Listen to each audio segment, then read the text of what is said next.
ఓం శాంతి.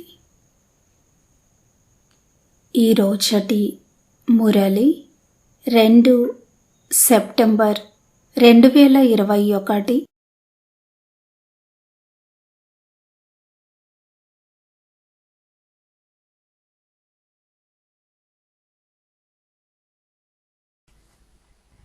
జ్ఞాన సాగరుడు, శాంతి సాగరుడు, ప్రేమ సాగరుడు, సుఖ సాగరుడు, సర్వశక్తివంతుడు అయినటువంటి పరంపిత శివ పరమాత్మ ప్రజాపిత బ్రహ్మ ద్వారా ఈ విధంగా తెలియజేశారు. మీరు స్వయమును ఆత్మగా భావిస్తూ పరమాత్మను స్మృతి చేస్తూ కార్య వ్యవహారములను నిర్వర్తించినట్లయితే తమో ప్రధానుల నుండి సతో ప్రధానులుగా అవుతారు. ఆత్మ పావనంగా అయి సర్వశక్తులు ఆత్మలో నిండుతవి మరియు పరమాత్మ నుండి 21 జన్మల వరకు సతీయుగం యొక్క వారసత్వము లభిస్తుంది. సదా సుఖ శాంతులను పొందుతారు. కావున ఇప్పుడు స్వయానికి ఆత్మగా భావిస్తూ పరమాత్మ స్మృతిలో కూర్చొని ఈ పాటని విందాము. हे भागीरथी छोटा नंदी तुम सबकी प्राण प्यारी हो, शांत शीतल सादगी वाली, शांत शीतल सादगी वाली, मीठी मीठी दादी हमारी हो, मीठी मीठी दादी हमारी हो। हे भागीरथी छोटा नंदी तुम सबकी प्राण प्यारी हो, तुम सबकी प्राण प्यारी हो, तुम सबकी प्राण प्यारी हो। ఓం శాంతి. భగవాన్ వాచ. మధురమైన పిల్లలు, మీరు భవిష్యత్తు నూతన ప్రపంచం కోసము మీ భాగ్యాన్ని తయారు చేసుకుంటున్నారు. మీ ఈ రాజయోగము నూతన ప్రపంచం అయిన సతయుగము కోసం ఉంది. మధురమైన పిల్లలు, మీరు భవిష్యత్తు క్రొత్త ప్రపంచము కోసము మీ భాగ్యాన్ని తయారు చేసుకుంటున్నారు. మీ ఈ రాజయోగము నూతన ప్రపంచం అయిన సతయుగం కోసం ఉంది. ప్రశ్న: భాగ్యశాలి పిల్లల ముఖ్యమైన గుర్తులు ఏమిటి? భాగ్యశాలి పిల్లల ముఖ్యమైన గుర్తులు ఏమిటి? జవాబు: ఫస్ట్ పాయింట్, భాగ్యశాలి పిల్లలు నియమమనుసారంగా శ్రీమతమును అనుసరిస్తారు. ఎటువంటి నియమ విరుద్ధమైన కర్మలు చేసి స్వయాన్ని కానీ శివ్ బాబాను కానీ మోసం చేయరు. సెకండ్ పాయింట్, వారికి చదువు పట్ల పూర్తి అభిరుచి ఉంటుంది. అర్థం చేయించే అభిరుచి కూడా ఉంటుంది. థర్డ్ పాయింట్, పాస్ విత్ ఆనర్గా అయ్యి స్కాలర్షిప్ తీసుకునే పురుషార్థం చేస్తారు. ఎప్పుడూ ఎవరికీ దుఃఖం ఇవ్వరు. ఎప్పుడూ ఏ విధమైన పొరపాటు కర్మలు చేయరు.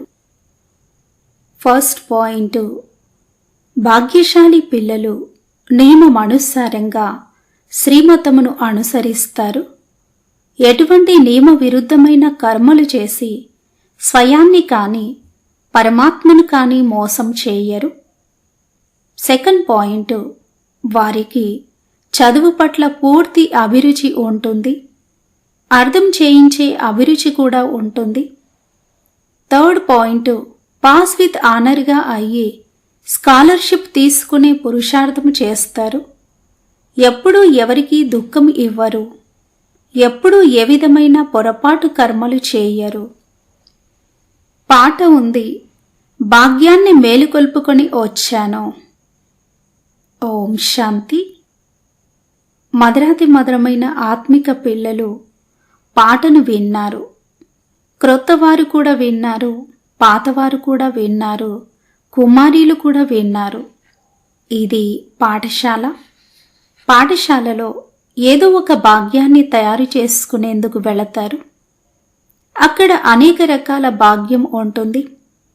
కొందరు సర్జన్గా అయ్యే భాగ్యాన్ని, కొందరు లాయర్గా అయ్యే భాగ్యాన్ని తయారు చేసుకుంటారు. భాగ్యాన్ని లక్ష్యము, ఉద్దేశము అని అంటారు. భాగ్యాన్ని తయారు చేసుకోకుండా పాఠశాలలో ఏం చదువుకుంటారు? నూతన ప్రపంచంలో మన రాజ్య భాగ్యాన్ని తీసుకునేందుకు మనం కూడా భాగ్యం తయారు చేసుకోవడానికి వచ్చాము అని ఇప్పుడు ఇక్కడ పిల్లలకు తెలుసు. ఇది నూతన ప్రపంచం కోసం రాజయోగము. వారు పాత ప్రపంచం కోసము లాయర్, ఇంజనీర్, సర్జన్ మొదలైన వారిగా అవుతారు. అలా తయారవుతూ ఇప్పుడు పాత ప్రపంచం యొక్క సమయము చాలా తక్కువ ఉంది. ఇది ఇక సమాప్తమైపోతుంది. ఆ భాగ్యము ఈ మృత్యులోకం కోసము, ఈ జన్మ కోసము మాత్రమే. మీ చదువు నూతన ప్రపంచము కోసము. మీరు నూతన ప్రపంచం కోసం భాగ్యాన్ని తయారు చేసుకోవడానికి వచ్చారు. క్రొత్త ప్రపంచంలో మీకు రాజ్యభాగ్యం లభిస్తుంది. ఎవరు చదివిస్తున్నారు? బేహద్దు తండ్రి. వారి నుండే వారసత్వాన్ని పొందేది ఉంది. ఎలాగైతే డాక్టర్స్కి తమ డాక్టర్ చదువుకు సంబంధించిన వారసత్వం లభిస్తుందో, అచ్చా వృద్ధులుగా అయినప్పుడు గురువుల వద్దకు వెళతారు. ఏం కోరుకుంటారు? మాకు శాంతిధామానికి వెళ్ళే శిక్షణనివ్వండి, మాకు సద్గతిని ఇవ్వండి, ఇక్కడ నుండి బయటకు తీసి శాంతిధామానికి తీసుకువెళ్ళండి అని అంటారు. తండ్రి నుండి కూడా ఈ జన్మ కోసము వారసత్వం లభిస్తుంది. ఇకపోతే గురువుల నుండి ఏమీ లభించదు. టీచర్ నుండి ఏదో ఒక వారసత్వాన్ని పొందుతారు. ఎందుకంటే జీవన ఆధారము కావాలి కదా. తండ్రి యొక్క వారసత్వం ఉన్నా కూడా మేము కూడా సంపాదించాలి అనుకుంటూ చదువుకుంటూ ఉంటారు. గురువు నుండి సంపాదనేమీ లభించలేదు. అయితే కొందరు గీత మొదలైనవి బాగా చదువుకొని గీతపై భాషణ చేస్తారు. ఇవన్నీ అల్పకాలిక సుఖం కోసము. ఇప్పుడు ఇది ఈ మృత్యులోకం యొక్క అంతిమ సమయము. మనము నూతన ప్రపంచము యొక్క భాగ్యాన్ని తయారు చేసుకునేందుకు వచ్చాము అని మీకు తెలుసు. ఈ పాత ప్రపంచము సమాప్తము అవ్వనున్నది. తండ్రి ఆస్తి మరియు మీ ఆస్తి అంతా భస్మమైపోతుంది. చేతులు ఖాళీ అయిపోతాయి. ఇప్పుడు నూతన ప్రపంచం కోసము సంపాదన కావాలి. పాత ప్రపంచంలోని మనుష్యులు ఈ సంపాదనను చేసుకోలేరు.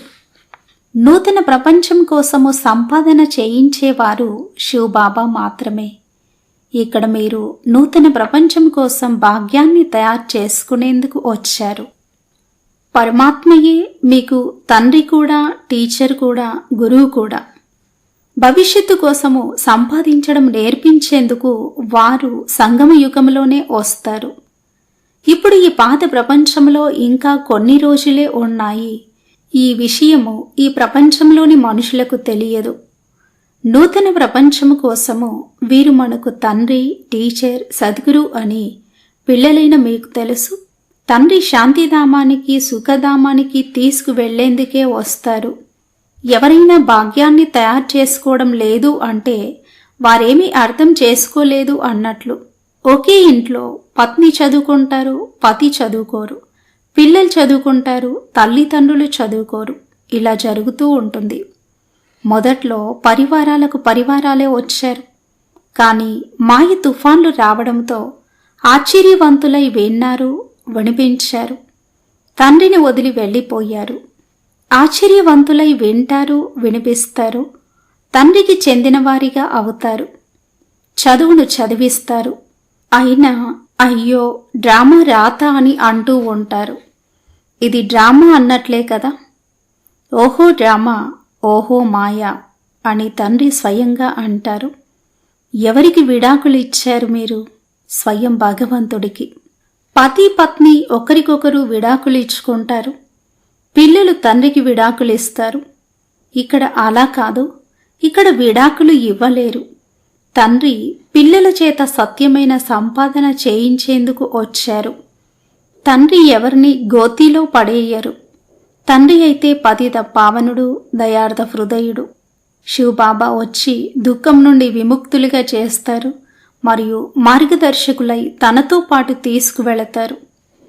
నేను మిమ్మల్ని నాతో పాటు తీసుకువెళతాను అని ఏ లౌకిక గురువు చెప్పరు. శాస్త్రాల్లో నేను మీ అందరినీ తీసుకువెళతాను అని భగవాన్ వాచ ఉంది. దోమల వలె అందరూ వెళ్ళేది ఉంది. ఇప్పుడు మనము ఇంటికి వెళ్ళాలి అని పిల్లలైన మీకు బాగా తెలుసు.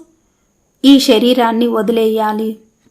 మీరు మరణిస్తే మీకు సంబంధించినంత వరకు ప్రపంచం మరణించినట్లే. కేవలము స్వయాన్ని ఆత్మగా భావిస్తూ తండ్రిని స్మృతి చేయాలి. ఇది పాత చీచీ శరీరము.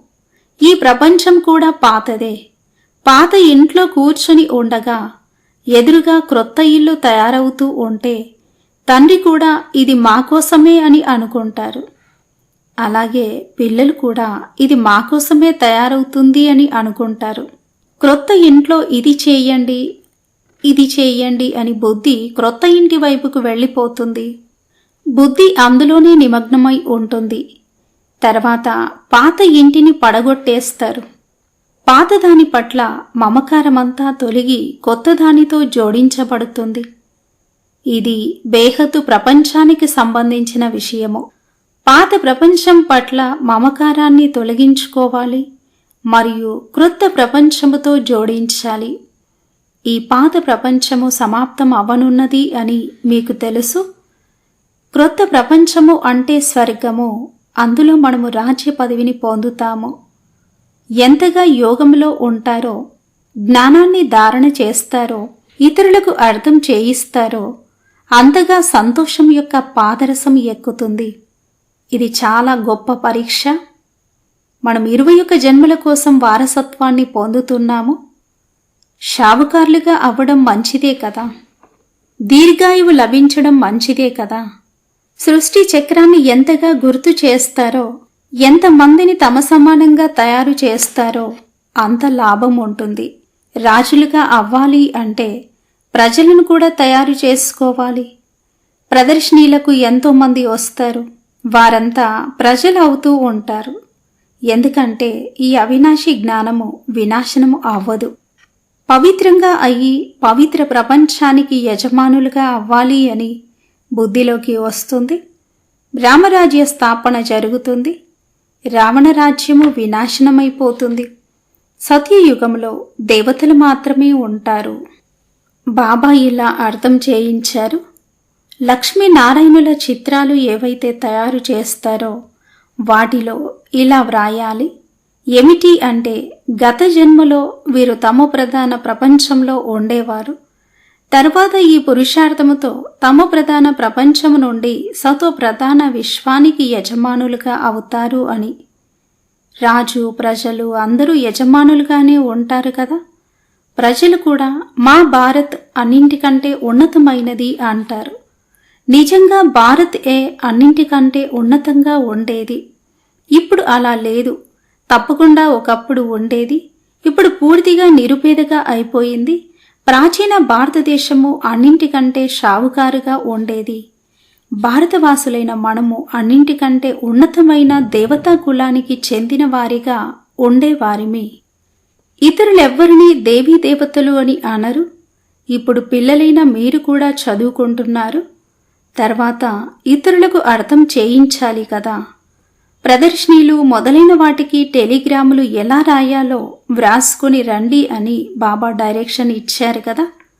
మీ వద్ద చిత్రాలు కూడా ఉన్నాయి. వారు ఈ పదవిని ఎలా పొందారు అనేది మీరు రుజువు చేసి చెప్పవచ్చు. ఇప్పుడు మళ్ళీ శివ్ బాబా నుండి ఈ పదవిని పొందుతున్నారు. వారి చిత్రాలు కూడా ఉన్నాయి. శివుడు పరమ పిత పరమాత్మ, బ్రహ్మ, విష్ణువు, శంకరుల చిత్రాలు కూడా ఉన్నాయి. పరమపిత పరమాత్మ బ్రహ్మ ద్వారా స్థాపన చేస్తున్నారు. విష్ణుపురి ఎదురుగా నిలబడి ఉంది. విష్ణువు ద్వారా నూతన ప్రపంచ పాలన జరుగుతుంది. విష్ణువు అనగా రాధాకృష్ణుల కంబైన్డ్ రూపము. ఇప్పుడు గీతా భగవంతుడు ఎవరు? గీతా భగవంతుడు నిరాకార శివుడు, కృష్ణుడు కాదు అని ముందు వ్రాయండి. బ్రహ్మ నుండి విష్ణువుగా, విష్ణువు నుండి బ్రహ్మగా ఎలా అవుతారు? ఒక్క చిత్రం గురించి అర్థం చేయించడానికే ఎంత సమయం పడుతుంది? ఈ విషయం బుద్ధిలో కూర్చోవాలి కదా. మొట్టమొదట ఇది అర్థం చేయించి తర్వాత వ్రాయాలి. ఏమిటి అంటే, తండ్రి అంటున్నారు, మీకు యోగ బలంతో బ్రహ్మ ద్వారా 21 జన్మల అధికారం లభిస్తుంది అని. శివబాబా బ్రహ్మ ద్వారా వారసత్వాన్ని ఇస్తున్నారు. మొట్టమొదట బ్రహ్మ ఆత్మ వింటుంది, ఆత్మయే ధారణ చేస్తుంది. ఇదే ముఖ్యమైన విషయము. శివుని చిత్రాన్నే చూపిస్తారు. వీరు పరమపిత పరమాత్మ శివ, తర్వాత ప్రజాపిత బ్రహ్మ కూడా తప్పకుండా కావాలి. ఇక్కడ ప్రజాపిత బ్రహ్మకు అనేక మంది బ్రహ్మ కుమారులున్నారు. బ్రహ్మ పిల్లలుగా అవనంత వరకు, బ్రాహ్మణులుగా అవనంత వరకు శివ్ బాబా నుండి వారసత్వాన్ని ఎలా తీసుకుంటారు? గర్భం ద్వారానైతే ఇంతమంది జన్మ జరగదు. ముఖ వంశావళి అని కూడా అంటూ ఉంటారు. మేము ప్రజాపిత బ్రహ్మ ముఖ వంశావళి అని మీరు అంటారు. వారు గురువులకు శిష్యులుగా లేక ఫాలోవర్స్గా ఉంటారు. ఇక్కడ మీరు ఒక్కరినే తండ్రి, టీచర్, సద్గురువు అని అంటారు. ఆ నిరాకార శివ్ బాబానే జ్ఞానసాగరుడు, నాలెడ్జ్ఫుల్ అని అంటారు. వారు సృష్టి ఆది మధ్య అంతిమాల జ్ఞానాన్ని ఇస్తారు. వారు టీచర్ కూడా. నిరాకారుడు వచ్చి సాకారుని ద్వారా వినిపిస్తారు. ఆత్మయే మాట్లాడుతుంది కదా. నా శరీరాన్ని విసిగించకండి అని ఆత్మ అంటుంది. ఆత్మ దుఃఖితముగా అవుతుంది. ఈ సమయంలో పతితాత్మలు ఉన్నారు. పతితులను పావనంగా చేసేవారు పరంపిత పరమాత్మ. ఓ పతిత పావన, ఓ గాడ్ ఫాదర్ అని ఆత్మ పిలుస్తుంది. ఇప్పుడు ఒక ఫాదర్ అయితే ఎలాగూ కూర్చొని ఉన్నారు, మరి ఇంకెవరిని స్మృతి చేస్తున్నారు? వీరు నా ఆత్మకు ఫాదర్, వారు శరీరానికి ఫాదర్ అని ఆత్మ అంటుంది. ఆత్మలకు తండ్రి అయిన నిరాకారుడు గొప్పవారా, లేక శరీరానికి రచయిత అయిన సాకార తండ్రి గొప్పవారా అని ఇప్పుడు అర్థం చేయించడం జరుగుతుంది. సాకార తండ్రి అయితే నిరాకారుడిని స్మృతి చేస్తారు. ఇప్పుడు వినాశనం ఎదురుగా నిలబడి ఉంది కావున అందరికీ వివరించడం జరుగుతుంది. పారలౌకిక తండ్రి అందరినీ తిరిగి తీసుకువెళ్లేందుకు అంతిమంలోనే వస్తారు. మిగిలినదంతా వినాశనం అవ్వనున్నది. దీనినే మృత్యులోకము అని అంటారు. ఎవరైనా మరణించినప్పుడు ఫలానా వారు పరలోకానికి వెళ్ళారు అని, శాంతిధామానికి వెళ్ళారు అని అంటారు. పరలోకము అని సత్యుగాన్ని అంటారా లేక శాంతిధామాన్ని అంటారా అనేది మనుషులకు తెలియదు. సత్యయుగమైతే ఇక్కడే ఉంటుంది. పరలోకము అని శాంతిధామాన్ని అంటారు. అర్థం చేయించేందుకు మంచి యుక్తి కావాలి. మందిరాలకు వెళ్ళి ఇలా అర్థం చేయించాలి. ఇది శివబాబా స్మృతి చిహ్నము. ఆ శివబాబా మమ్మల్ని చదివిస్తున్నారు. వాస్తవానికి శివుడు ఒక బిందువు. కాని బిందువును ఎలా పూజించాలి? వారికి ఫలాలు, పుష్పాలు మొదలైనవి ఎలా అర్పించాలి? అందుకే పెద్ద రూపాన్ని తయారు చేశారు. కానీ ఇంత పెద్ద రూపమేమీ ఉండదు. బ్రుకుటి మధ్యలో మెరిసే అద్భుతమైన సీతార అని అంటూ ఉంటారు. పెద్ద వస్తువై ఉంటే సైన్స్ వారు వెంటనే పట్టుకునేవారు. వారికి పరంపిత పరమాత్మ గురించి పూర్తి పరిచయం లభించలేదు అని బాబా అర్థం చేయిస్తారు. భాగ్యం మేల్కోనంత వరకు పరిచయం లభించదు. ఇప్పుడు ఇంకా వారి భాగ్యం మేల్కోలేదు. తండ్రిని తెలుసుకోనంత వరకు మా ఆత్మ బిందు సమానంగా ఉంటుందని అర్థం చేసుకోరు. శివ్ బాబా కూడా ఒక బిందువే, మనము బిందువును గుర్తు చేస్తాము. ఈ విధంగా భావిస్తూ స్మృతి చేసినప్పుడే వికర్మలు వినాశనం అవుతాయి. ఇకపోతే ఇది కనిపిస్తుంది, అది కనిపిస్తుంది అని ఇలా అంటారు. వీటిని మాయ విఘ్నాలు అని అంటారు. మాకు పరమాత్మ లభించారు అనే సంతోషం ఇప్పుడు ఉంది. కానీ జ్ఞానం కూడా కావాలి కదా. ఎవరికైనా కృష్ణుని సాక్షాత్కారం జరిగితే సంతోషపడతారు. బాబా అంటారు, కృష్ణుని సాక్షాత్కారాన్ని పొంది చాలా సంతోషంగా డ్యాన్స్ మొదలైనవి చేస్తారు. కానీ వాటితో సద్గతి ఏమీ లభించదు. ఈ సాక్షాత్కారాలైతే సులభంగా జరుగుతాయి. ఒకవేళ మంచి రీతిగా చదువుకోకపోతే ప్రజల్లోకి వెళ్ళిపోతారు. కొంచెం విన్నా కూడా కృష్ణపురిలోకి వెళ్ళి సాధారణ ప్రజలుగా మొదలైన వారిగా అవుతారు.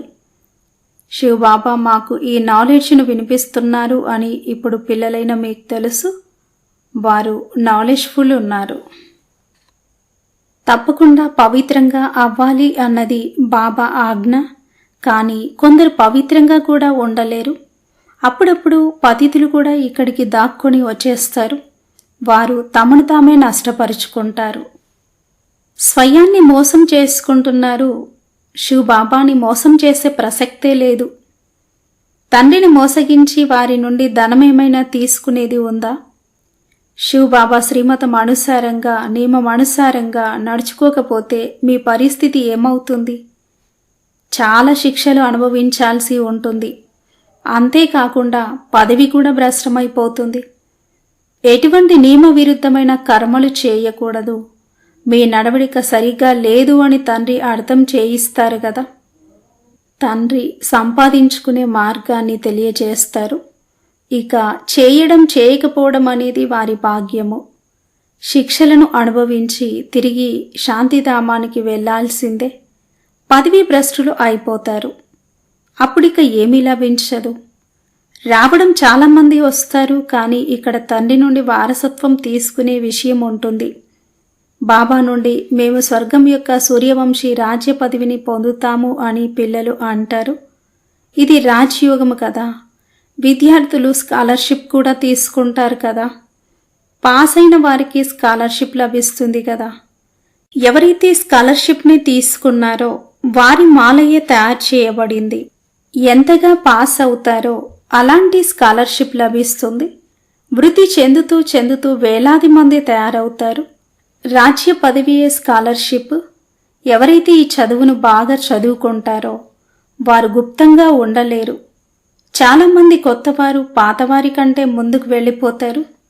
వజ్ర సమానమైన జీవితాన్ని తయారు చేసుకుంటారు. వారు తమ సత్యమైన సంపాదనను జమ చేసుకొని 21 జన్మల కోసము వారసత్వాన్ని పొందుతారు. ఎంత సంతోషం కలుగుతుంది! ఈ వారసత్వాన్ని ఇప్పుడు తీసుకోకపోతే ఇంకెప్పుడు తీసుకోలేరు అని మీకు తెలుసు. చదువు పట్ల అభిరుచి ఉంటుంది కదా. కొందరికైతే అర్థం చేయించాలి అనే అభిరుచి ఏమాత్రమూ లేదు. డ్రామా అనుసారంగా భాగ్యములో లేకపోతే భగవంతుడు కూడా ఏం చేయగలరు? అచ్చా, मीठे मीठे सिखलते बच्चों प्रति माता पिता बाप दादा का याद प्यार और गुड मॉर्निंग. रूहानी बाप की रूहानी बच्चों को नमस्ते. हम रूहानी बच्चों की रूहानी माता पिता बाप दादा को याद प्यार गुड मॉर्निंग और नमस्ते. ओम शांति. धारण कोसमु मुख्य सारमु फर्स्ट पॉइंट. ఏ పనిని శ్రీమతానికి విరుద్ధంగా చేయకూడదు. చదువును మంచి రీతిగా చదువుకొని ఉన్నతమైన భాగ్యాన్ని తయారు చేసుకోవాలి. ఎవరికీ దుఃఖాన్ని ఇవ్వకూడదు. ఏ పనిని శ్రీమతానికి విరుద్ధంగా చేయకూడదు. చదువును మంచి రీతిగా చదువుకొని ఉన్నతమైన భాగ్యాన్ని తయారు చేసుకోవాలి. ఎవరికీ దుఃఖాన్ని ఇవ్వకూడదు. సెకండ్ పాయింట్, ఈ పాత ప్రపంచం పట్ల మమకారాన్ని తొలగించుకోవాలి. బుద్ధి యోగాన్ని కొత్త ప్రపంచముతో జోడించాలి. సంతోషంగా ఉండేందుకు జ్ఞానాన్ని ధారణ చేసి ఇతరుల చేత ధారణ చేయించాలి. ఈ పాత ప్రపంచం పట్ల మమకారాన్ని తొలగించుకోవాలి. బుద్ధి యోగాన్ని క్రొత్త ప్రపంచముతో జోడించాలి. సంతోషంగా ఉండేందుకు జ్ఞానాన్ని ధారణ చేసి ఇతరుల చేత ధారణ చేయించాలి. వరదానము. లైట్ హౌస్ స్థితి ద్వారా పాపకర్మలను సమాప్తం చేసుకునే పుణ్యాత్మ భవ. లైట్ హౌస్ స్థితి ద్వారా పాపకర్మలను సమాప్తం చేసుకునే పుణ్యాత్మ భవ. విస్తారము. ఎక్కడైతే లైట్ ఉంటుందో అక్కడ ఎలాంటి పాపకర్మ జరగదు. కనుక సదా లైట్ హౌస్ స్థితిలో ఉండటం వలన మాయ ఎలాంటి పాపకర్మ చేయించలేదు. సదా పుణ్యాత్మగా అవుతారు. పుణ్యాత్మ సంకల్పంలో కూడా ఎలాంటి పాపకర్మను చేయలేరు. ఎక్కడైతే పాపం ఉంటుందో అక్కడ తండ్రి స్మృతి ఉండదు. కనుక నేను పుణ్యాత్మను, పాపమనేది నా ఎదురుగా రాలేదు అని దృఢ సంకల్పం చేయండి. స్వప్నంలో లేక సంకల్పంలో కూడా పాపాన్ని రానివ్వకండి. ఎక్కడైతే లైట్ ఉంటుందో అక్కడ ఎలాంటి పాపకర్మ జరగదు. కనుక సదా లైట్ హౌస్ స్థితిలో ఉండటం వలన మాయ ఎలాంటి పాపకర్మను చేయించలేదు. సదా పుణ్యాత్మగా అవుతారు. పుణ్యాత్మ సంకల్పంలో కూడా ఎలాంటి పాపకర్మను చేయలేరు. ఎక్కడైతే పాపం ఉంటుందో అక్కడ తండ్రి స్మృతి ఉండదు. కనుక నేను పుణ్యాత్మను, పాపమనేది నా ఎదురుగా రాలేదు అని దృఢ సంకల్పం చేయండి. స్వప్నంలో లేక సంకల్పంలో కూడా పాపాన్ని రానివ్వకండి. స్లోగన్: ఎవరైతే ప్రతి దృశ్యాన్ని సాక్షిగా అయి చూస్తారో వారే సదా హర్షితంగా ఉంటారు. ఎవరైతే ప్రతి దృశ్యాన్ని సాక్షిగా అయి చూస్తారో వారే సదా హర్షితంగా ఉంటారు. ఈ రోజటి స్వమానము: నేను ఆత్మను, అఖండ మహాదానిని. నేను ఆత్మను, అఖండ మహాదానిని. అచ్చా. ఓం శాంతి.